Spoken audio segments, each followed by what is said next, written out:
Olá, olá, seja muito bem-vindo, seja muito bem-vinda.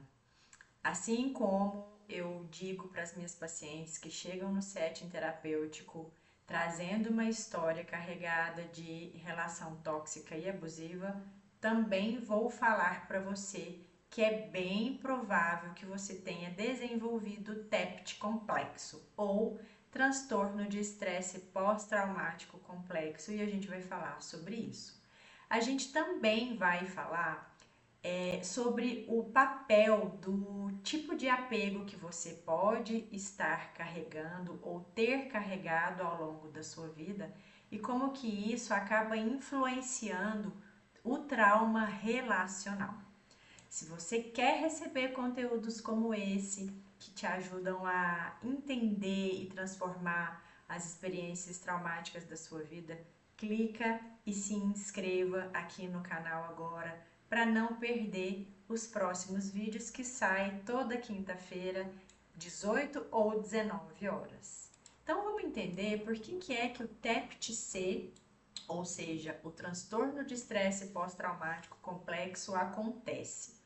Ele surge justamente quando a gente vivencia traumas que eles são repetitivos e prolongados nas nossas relações mais importantes da vida. Então a gente vai olhar para relacionamentos com os nossos pais, com nossos irmãos e também, principalmente, eu vou dizer, relações amorosas, onde a gente acaba que não consegue escapar, ou seja, às vezes lutar, fugir e nem se proteger totalmente de todas as ameaças que a gente passa nessas relações.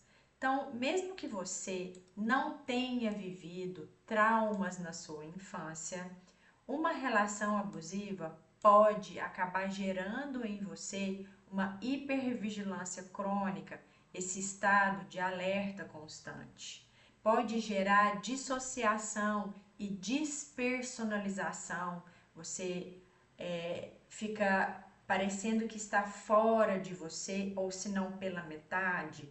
Pode alterar o seu senso de identidade, fazendo você se perguntar: quem que sou eu fora dessa relação?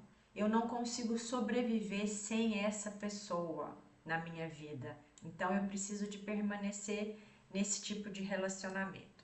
Então, o TEPT-C, ele acontece porque o seu corpo e a sua mente estão reagindo a ameaças constantes, mesmo que racionalmente você saiba que não corre mais perigo agora.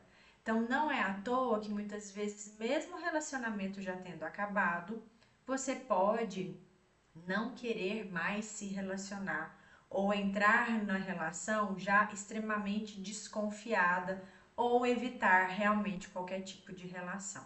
Então, só reconhecer isso é um grande passo para você retomar o controle sobre a sua vida e sobre o seu corpo. E aí, entendendo sobre a influência do apego nas suas relações na fase adulta. Então, o tipo de apego que você desenvolveu desde a sua infância, ele vai influenciar como você percebe e reage aos relacionamentos abusivos. Não só o tipo de apego, ele vai moldar e modelar o funcionamento do seu vínculo, do tipo de conexão que você vai fazer com qualquer tipo de relacionamento. Quando a gente olha então para o caso de relações abusivas, a gente vai ver que o apego ansioso, ele vai buscar pela aprovação e uma constante reconciliação.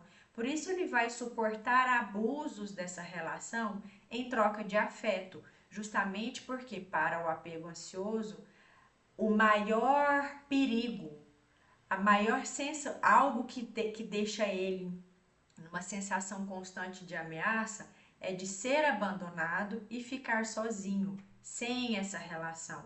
E por isso ele acaba permanecendo. O evitativo, ele vai entrar em um campo que é se desconectar emocionalmente, mas ele vai se sentir numa solidão imensa, Porém, o evitativo, ele tem uma tendência menor a entrar em relações abusivas ou relações narcisistas, justamente porque ele não vai levar tanto sofrimento assim para o narcisista. Quando a gente fala agora num transtorno num tipo de apego desorganizado, a gente vai ver uma grande confusão, que é uma mistura entre o amor e o medo, entre ciclos que são muito intensos de aproximação e ciclos de retração, de evitação. E ele vai então desencadear sintomas que são muito mais graves de TEPT complexo. Já o apego seguro, ele vai tender a identificar a relação abusiva mais cedo do que os outros tipos de apego, mas ainda assim ele vai sofrer justamente por conta da confusão emocional causada nesse tipo de relação. Então, compreender o seu padrão de apego, ele ajuda a entender por que certas reações acabam ativando sofrimento mais intenso. Mas isso também mostra que a culpa ela não é sua, mas sim a forma como você aprendeu a se conectar desde a sua infância e nas experiências ao longo da vida. Então, quando a gente fala sobre caminhos de recuperação, a gente precisa de entender que o que aconteceu e o porquê que aconteceu. Agora, o próximo passo é restaurar a sua segurança e o seu senso de autonomia. Sabe esse lugar autêntico para que ele possa aflorar novamente? É nesse lugar de segurança, de poder se abrir e falar essa verdade que brota dentro. Então, é preciso de fazer uma regulação do seu sistema nervoso através de respiração profunda, de exercícios de grounding, de movimentos leves com o seu corpo. Então, o seu corpo ele precisa sentir segurança antes da mente. Algo que eu gosto de dizer é que o trauma ele é psicofísico. E o que isso significa? Que antes do trauma acontecer na mente, ele é sentido primeiro pelo corpo, para depois ele ser processado mentalmente. Nós vamos precisar, no processo de recuperação, de uma reconstrução dos limites internos, que é identificar o que é seguro e o que não é seguro para você e criar pequenas práticas de autocuidado.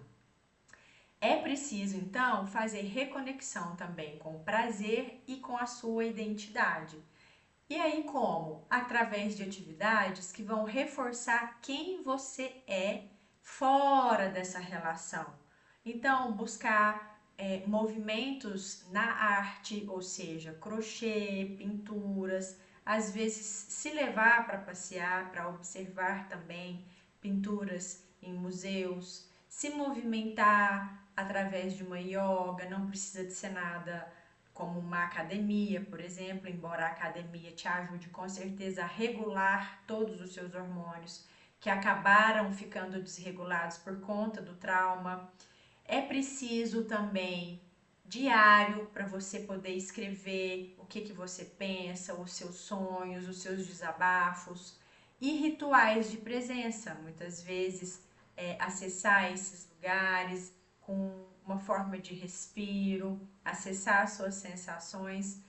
Fazer isso diariamente vai devolvendo para nós esse agenciamento.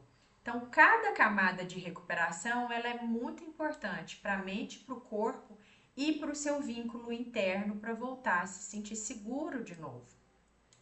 Quando a gente olha então para o avanço dessa recuperação, você vai conseguir observar nesse processo menos flashbacks, ou seja, memórias antigas intrusivas vão parar de acessar você e menos reatividade emocional. Então você vai começar a estar mais presente nas suas escolhas e, portanto, menos impulsividade. Você vai começar a perceber um senso de agência sobre essas suas escolhas, redescoberta de sentir prazer de novo no viver. redescoberta também no bom humor do outro e também acessar um possível bom humor em você e curiosidade com o outro, curiosidade com a vida e também perceber que o outro também pode ter curiosidade e se importar com você e limites mais claros e vínculos mais saudáveis. Porém, não significa que tudo vai desaparecer, mas que você vai recuperar a sua liberdade de escolha e de estar presente na sua vida. E isso é tão importante para que a gente consiga dar os nossos passos com mais apaziguamento interno, não é verdade?